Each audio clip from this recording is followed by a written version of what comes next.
Hi everyone and welcome back to some Satisfactory. So, today's episode is a little bit different.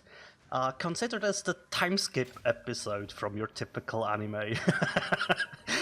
So a few things happened, right? You can see a couple new buildings and definitely a lot more progression has been made. We are on... Oh, I'm getting some nasty artifacts again. I thought I fixed that.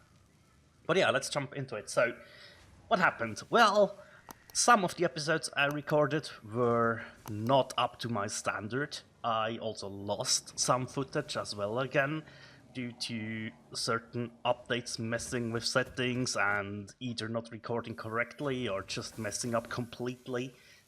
And I decided, you know what, I will just push through this. It's like 40 odd hours of gameplay that we are missing right now. And I just didn't want to replay everything of that. I don't think that makes any sense. So instead, we will just go over what I have done so far. And yeah, we will take it from there. So this is one of the first things I added, right? This is a small black powder factory. Nothing too major. I think, if I remember correctly, we are producing 120 gunpowder per minute, or black powder, not gunpowder. But yeah, all this is basically this side with an input with coal and sulfur, and we take it upside. Yeah, 120 black powder per minute. So it's just a manifold intake for both the coal and the sulfur, and we are just producing black powder with 4 assemblers that are just on 100% clock speed. We merge everything up. We have a small little overflow protection here, because when I first built this, we didn't have trains. So yeah, trains are definitely something that I have added in, and they work great, right? I also did change my tractor lines over to trains, and you have this train line who goes along the mountainside there. And yeah, at some point I probably need to make this look better. For now it's just supported with connecting into the mountainside. But yeah, that's the black powder factory, and we are transporting the black powder over to another setup where we are producing different things. And I guess it only makes sense to continue over there, because that is where our oil and power supplies are being produced. Although I want to add one small detail. I also did come up with a blueprint for coal power plants, and yeah, there it is. Look, it looks the same as our other ones, and I just used one of the coal nodes over there to try and test it out. And if you take a quick glance at this blueprint, there we go, this is the blueprint, right? So the pipelines are prepared just to meet up and be ready to get the water input. And yeah, we have the manifold prepared. All you need to do is add in the mergers. And I also did do the power poles, like up front here. So yeah, it's really easy. You stack 2 of those together, and you provide the coal and the water needed. So at our base here, as you can see, we have 2 train stations. And yeah, these just come in and do a little loop around. And that also means we have upgraded our storage system a little bit, and I even tried out a new version of it, which I'm not 100% happy with, but might be something to come back to. So let's head over to the oil and power plants. Okay, and this is the place where I have built pretty much all of my oil stuff. And as you can see, stuff is getting transported over here via train. Let's start with this train station over here. This is where the black powder is coming in, right? And you can see it gets processed further out, and I just have an awesome sink here for the overflow, as well as a little buffer, which probably should feed back into the sink now that I'm thinking about it. But yeah, I can just take a couple of black powder out here and plop down an assembler, right, to craft more of the obelisks. There we go. So this is where I first started with plastic and rubber. You can see, like, we have the plastic that we are using towards storage, or no, not storage. We are actually using this right now. But at first this was just for storage. Same goes for the rubber. Then I had to add in a little bit more plastic. And I did produce packaged fuel out here. So this is why there's plastic going into a constructor down there. And we do have a full storage container of packaged fuel. We do have a depot here for the smokeless powder. And this is empty right now. Yeah, because this feeds through, right? And the plastic as well. We should probably upgrade this belt at some point, but I thought, you know what, it's fine. So yeah, there is no, like, clock speed changes or anything. These are just producing the standard amount. So yeah, we took the output of the plastic and rubber factories, right? These are producing heavy oil residue.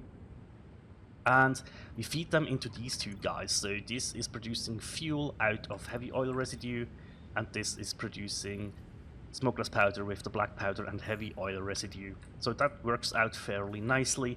As I said, gives us packaged fuel, which we are no longer using right now, but it was an okay step to go. And yeah, then I added a couple of the fuel power generators. I started with a set of 8, right?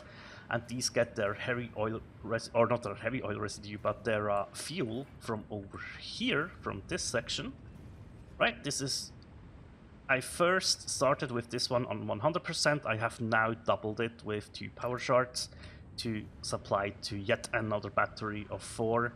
And yeah, these are just producing fuel out of heavy fuel residue, and we are producing polymer resin as a byproduct, which we just sink. We did use it later on down the line though. And yeah, I just added these 4 guys here, and that allowed me to add another 8 of these generators over here. And we do have like a very small setup here. This was my first test with those generators, just 4 of them getting fed by 2 of the refineries, which are just producing fuel out of oil, which is not the best thing to do, but I wanted to test it out. And as you can see, this gets fed over to more refineries, where we combine the resin with some water into fabric. This is an alternate recipe that we unlocked via the man tree. So we do have full storage of fabric, and we also have a depot connected to that. And once everything's full, you can see it just gets sunk. Okay. So then we do have the latest addition to Powwer, which I need to do the swatch for at some point. But yeah, we are just using this guy over here. I think, yeah, green light. This should just be regular speed. Oh, it's even underclocked a little bit to 180 cubic meters of oil. And we are supplying 6 refineries. And if I remember correctly, it's rubber times 2 and 1 plastic. Yep, per set. So we have 4 rubber and 2 plastic refineries, which at the moment their products just get sunk. We can loop those around and combine them up with the ones we are producing once we need more of that at our base. But this was the point where I did unlock blenders. So we are now taking the heavy oil residue that these guys produce, right? You need 50, you then need a little bit of water, 100. And we are producing fuel out of this. Now, this is also an alternate recipe. This one comes from hard drives. This is diluted fuel. And yeah, I mean, it produces 100 fuel from 50 heavy oil residue, which is way more than the 60-40 ratio that we had before. So I think this is going to be my preferred method in the future to get more fuel out of it. And as you can see, 2 of those blenders, and we were able to plop down 10 of the fuel generators. I added in a little walkway here, and that's very, very nice. So power-wise, we are currently producing 9.9K, which we have a little leeway, and we will bump this up shortly, I think. I still have these graphical artifacts. I thought I found the error for that, but doesn't seem like it. Also, I do have 1,000 megawatts of power stored up in some batteries. I will show those off in a little bit. But while experimenting with this whole new fuel setup, I also realized, hey, I have a lot of silica that is been produced over another factory that we will need to take advantage of and use. So there is a storage container that is full with silica right here as well. We have an overflow into a sink, and yeah, this is where we do produce our circuit boards as well as our high-speed connectors. So we needed some copper for this and also some Caterium, which we do provide from over there up top. There are a couple of nodes that we can tap into, and I just did bring this down and over, and yeah, it's a bit messy, but oh well. And then here we just have the different setups, right? We have the Caterium on the left, the copper on the right. As you can see, everything gets smelted and then sent forward into further processing, where we produce quick wire and copper sheets on this side. There we go, and these get fed into 2 assemblers. We have one that is downclocked to 5.5 per minute. This was done so everything works out with the numbers that I've chosen. As you can see, this is also an alternate recipe that comes from hard drives. It's the silicon circuit board, and it just uses silica and copper sheets. So yeah, we are producing basically, I think 18 was it? Yes, 18 circuit boards per minute. We merged them together and sent them into 2 manufacturers here, which use quick wire, silica, and circuit board. Also an alternate recipe from hard drives to produce high-speed connectors. We are producing 6 per minute at the moment, so both of these are on 100%. And the output of those gets merged as well with the circuit boards that are just overflowing here and sent to the train station and sent back to base that way. So let's next check out where the silica is coming from. So up top of this mountain is a bauxite node that we are taking down here and just belting it over. And yeah, this is where the silica comes from. I did paint the whole power plant back there, by the way, so that's finished. And yeah, the bauxite comes over here. We also have a limestone node that we tap into over here and some copper. And we are also bringing over a little bit of coal from all the way where our first coal power plants are set up. So, what are we doing here? This is the Alu factory, and this did bring a lot of headache. I basically had like 2 episodes, I think, that were completely centered around fixing this whole production, because I had so much trouble with the water that comes out of these 2 refineries. Both of those are overclocked to 200%. I could have done 4 of the refineries, but I think I built 2 first, and then I just scaled up and I realized, oh, yeah, there was a storage container unit here and an awesome sink first to deal with the silica before I built this over. So yeah, I need to provide 720 cubic meters of water, which is why there are 6 of these guys around, and they are all set to 100% clock speed, right? A Mark II pipe that feeds into both of those, and you can see the bauxite coming in right here. And yeah, this uses 480 for both of them, which is what I'm providing, so I had to use a Mark IV belt, which I think is exactly 480. Yeah, it is. So yeah, these produce the Alu solution and also silica. So yeah, 200 silica per minute gets merged here and sent over, which is why there's a little sign down here, just to keep track of things, right? And the Alu solution gets processed into these guys here, which are producing Alu scraps, just a regular recipe. And this is why we needed some coal, right? Now, these 2 guys have the byproduct of water, and this is where all the headache came from.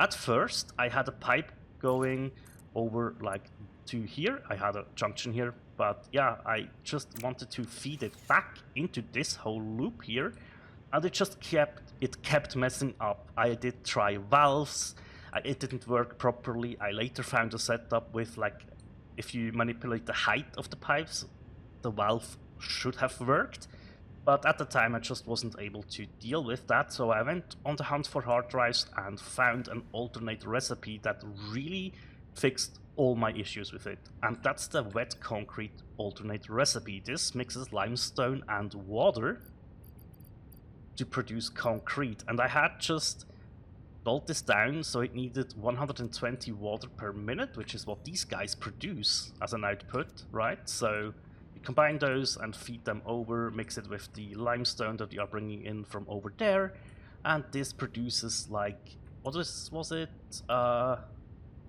Yeah, 192 concrete per minute, which we obviously have an uploaded here, and a very full storage container. And we can just come here and grab ourselves some more concrete. And you can see this produces so fast. It's really, really amazing. And I really like this setup. Okay, so since we have two outputs here, I decided to smelt the scrap into alu ingots. And these smelters use the alternate pure aluminium ingot recipe. So we just need scrap and we smelt it into ingots. It might not be the efficient way to do it, but it is the easier way to do it, right? So yeah, both sets are producing alu ingots. And I think these are all set to 100%. Yeah, they are. Very, very nice. And yeah, these just get sent over to the alu casing standard recipe, where we take 90 ingots and craft 60 casings per minute times 2, and we send it over to storage unit with a depot, and then the rest is getting sunk. And we should have noted this down. Yes, 120 alu casings.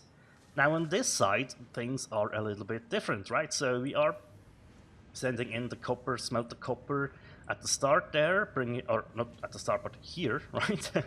Send the copper over and combine it with the alu ingots. And this is where we are producing the alu sheets. And we send those over into storage and the sink again, right? So these should be 180, if I remember correctly. Yeah, 180 sheets. And this is the storage unit for 1000 megawatts, right? These guys are not that difficult to build, and I probably could build more of those, but I just wanted to test them out and see how they work. Yeah, it's a small little fail-safe should I go over my produced power limit.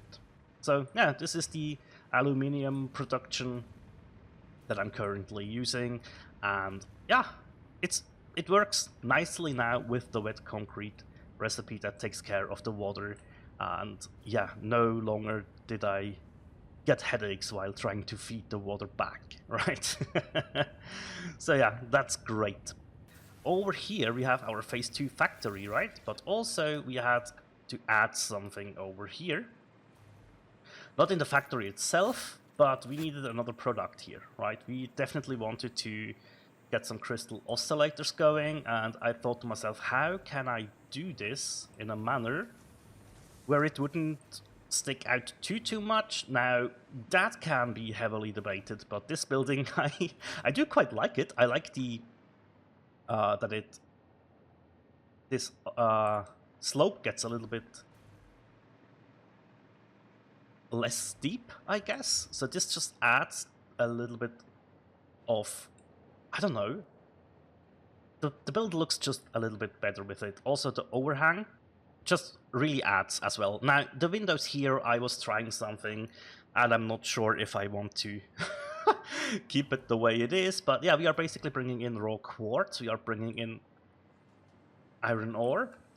Now this is a wire setup, this is why we needed the iron, right? We are using the iron wire alternate recipe here, which really is a decent use case for this, I think, because I needed to produce quite a bit of wire, right? And yeah, you can see here the manifold continues over to this side, where we are also producing a couple of iron plates.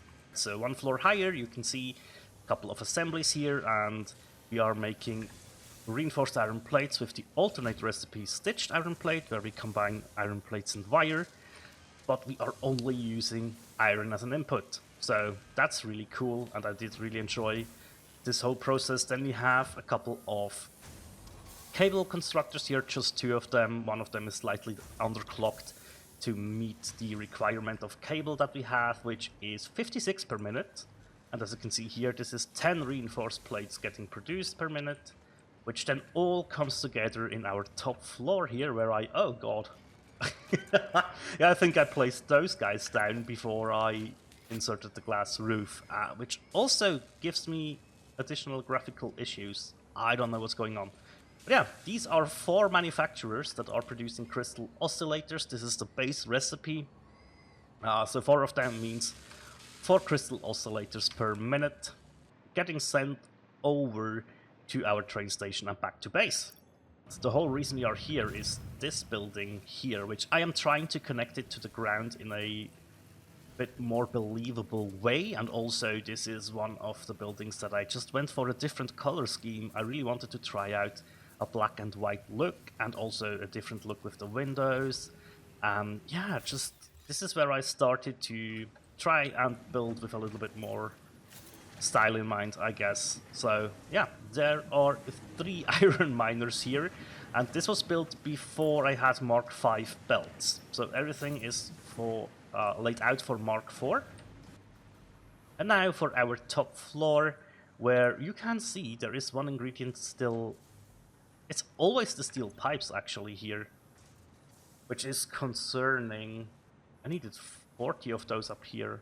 I think I know what's happening though. Yeah, this should be 40, but this isn't 40. I need to troubleshoot that at some point. But yeah, also here we have a dimensional depot uploader. We had storage here, but now I am belting this over and back. And this is what I mean, right? Just rotate one of the windows and it gives the illusion of an opened window. And I saw my buddy do this and I was like, hey, you know what? This looks actually really, really cool. So I took his idea and implemented it here. Now I probably should go back to metal roof here. Yeah, just have those stripes going over again. I think looks pretty decent. But yeah, just a couple of random spots with those opened up windows. It gives the illusion of opened windows, and I think it looks really, really good. It's been a while since I have used this hypertube. But yeah, with 1.1 and junctions coming to those, we might use them more.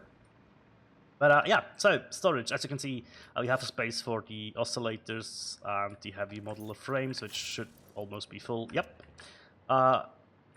Computers are getting stored, but also we had to...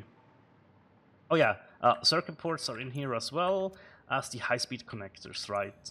Plastic and rubber over here, and this is another space elevator part that we needed to produce. So what I have done as well is going through the factories and add in depots where I could, right? So you can see that one's for the AI limiters.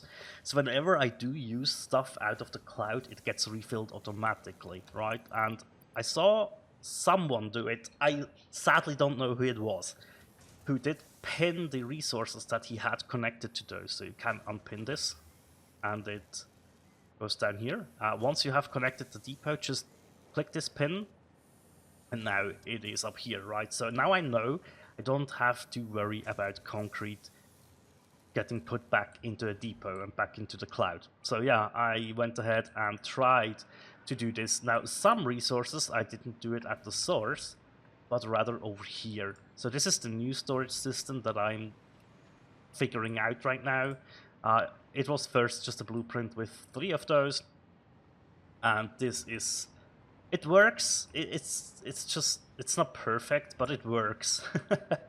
We basically still deal with the overflow up top here, which is not the best solution, I guess, but it works. So yeah, we then had to deal with a couple of space elevator parts for phase 3, right? So this is where the modular engines are getting produced, but also adaptive control units. Now, we also needed more of those. I think we are pretty decently set up at the moment. But yeah, these take a whole bunch of things, right? The automated wiring, circuit boards, heavy modular frames, and computers. I set this down to 50% clock speed and slooped it to get 1 per minute. I also no longer need to sloop this. We can always loop it back if we need to, but we have like 800 of those lying around, and we just needed those to craft the space elevator parts we needed, right? Here, modular engines, these need motors, rubber, and smart plating. I did sloop the motor production in the beginning, but now I think we have enough of those, so I just let this be and let everything back up a little bit. So yeah, the ACUs, that stands for the Adaptive Control Units. So yeah, I just added 2 manufacturers in this whole. I had space here, so that was what I decided to do. I kind of regret it though, because it made me do a whole mess down in our logistics floor. So yeah, I basically had to make sure that stuff can overflow and go back to storage, and you can see some logic being applied here with splitting and merging and smart splitting, and yeah, it is quite intense, and I literally can no longer explain how everything works down here, because this was built over multiple sessions, and yeah, every time I had to change something, it got worse. But as you can see, we have a lot of backlog here, because I thought, you know what, it's fine, we can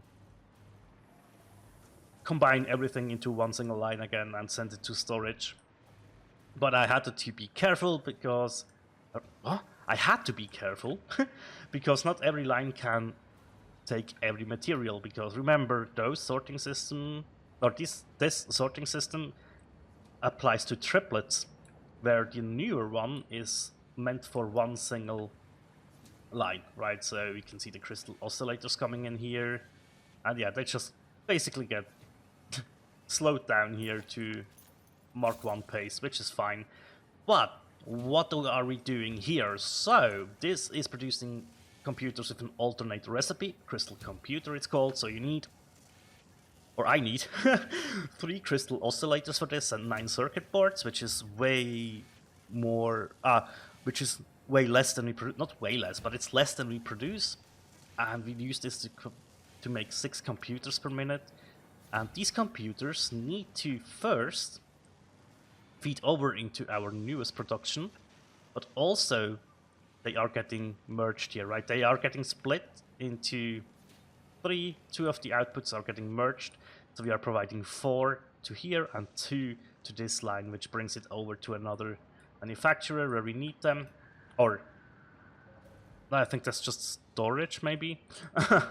I really can't remember, it's been too long. But yeah, this is where we do produce supercomputers, and I did just underclock this to produce 1 per minute.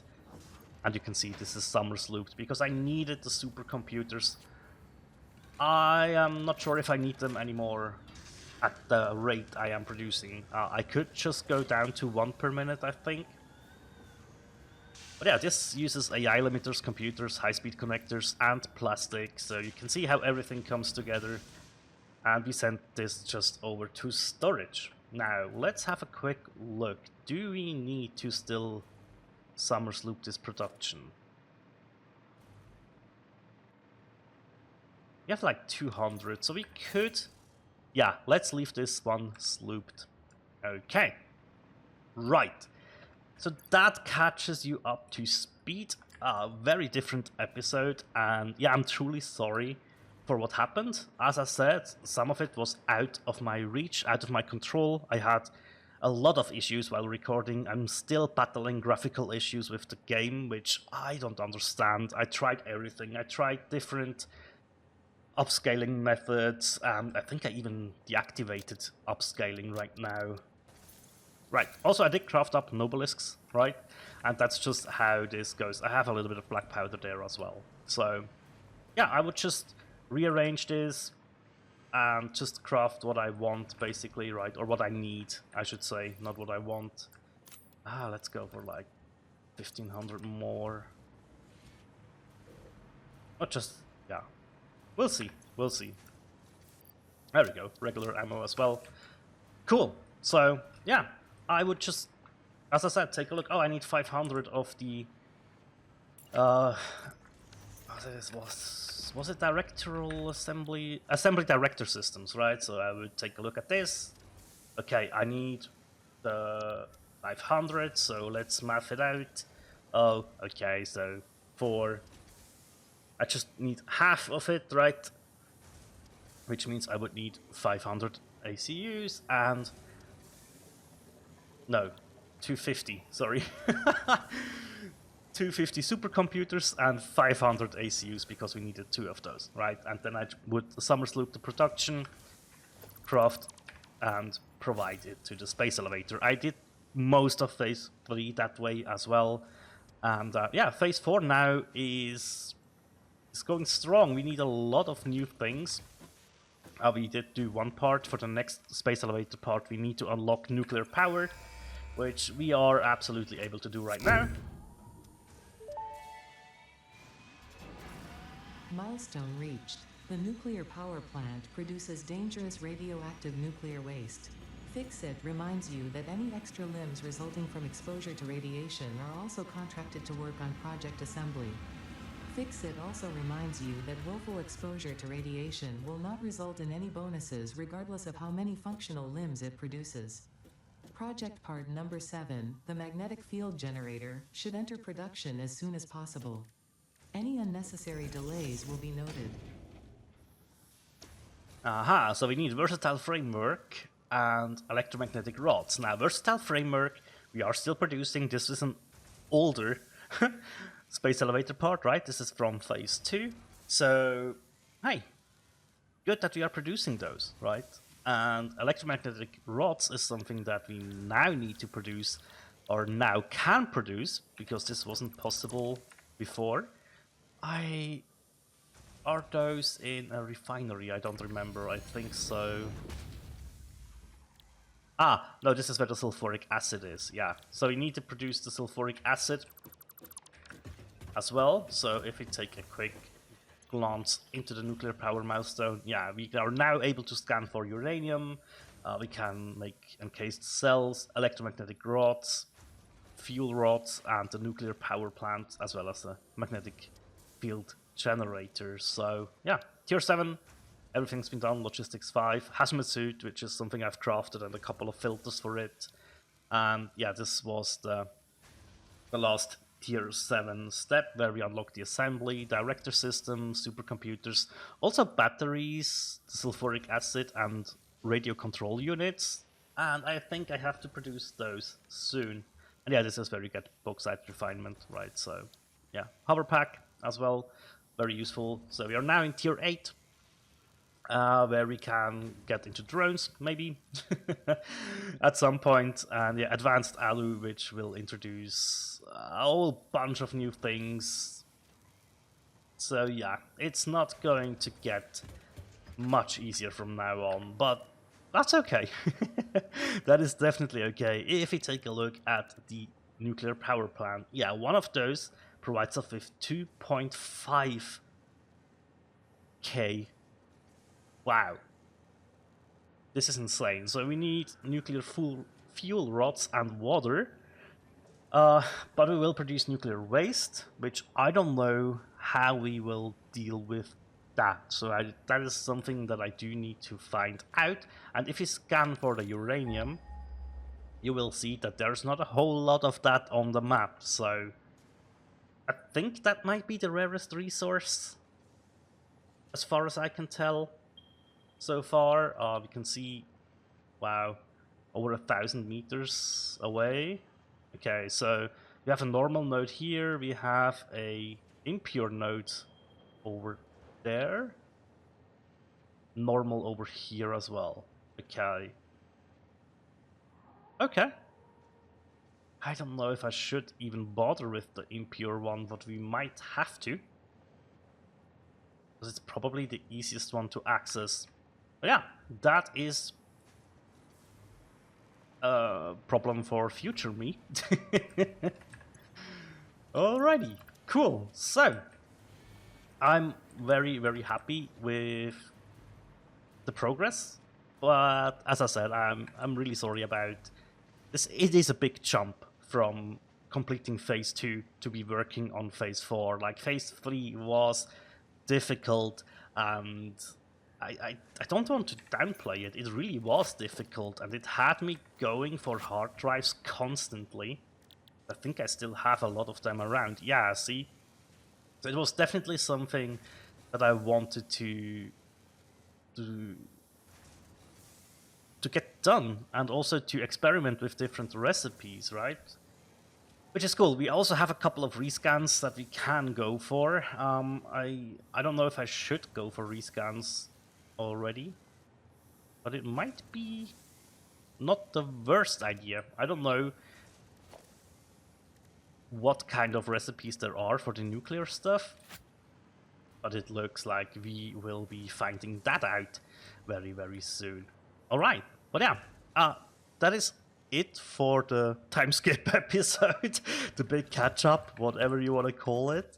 And yeah, as I said, again, I'm truly sorry about the huge jump that we have done, but I hope I did provide insight into each and every production that I have built, and I hope I have explained the summers looping and overclocking production that I've done here. The overclocking is just to get it done faster, right? But like the summers looping really helps out with certain materials where you don't want to invest in doubling the production because you don't want to provide much more input wise. So yeah, as I said, this is it for today. Thank you very much for watching, everyone, and as always, take care. Bye.